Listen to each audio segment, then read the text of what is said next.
Fox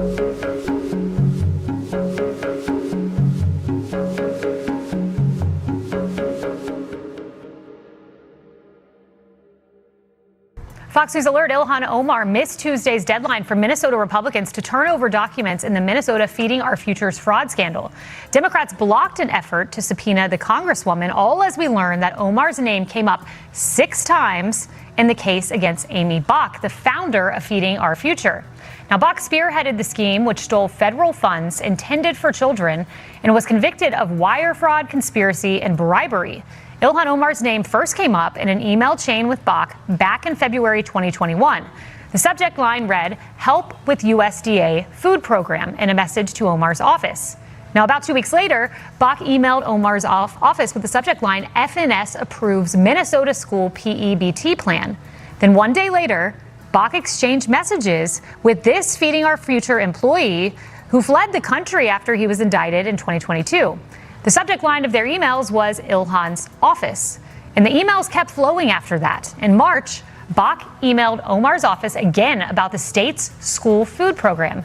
There were also text messages between Bach and Omar's office, which was uncovered during a raid of Bach's Minnesota house. Now, while we know Omar's office was communicating with a now convicted fraudster, we don't know the contents of those messages or if Omar herself engaged in any wrongdoing. In a jailhouse interview with Fox, this is how Bach described those conversations.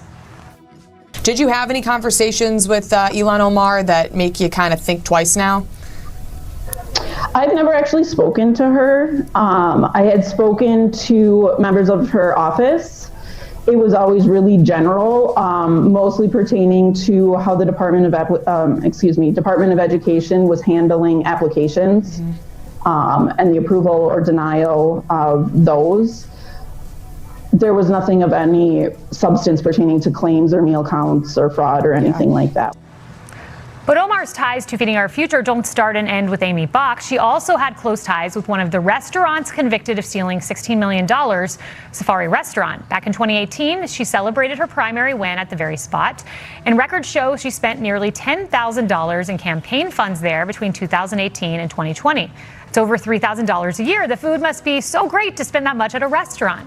And check this out. We unearthed this 2020 video of Ilhan Omar on Somali TV working inside Safari Restaurant. And while she speaks exclusively in Somalian, we were able to make out these words: Pandemic, Meals Act, and Safari Restaurant. The chair of the Minnesota Fraud Committee also revealing Ilhan Omar received donations from several Feeding Our Future defendants.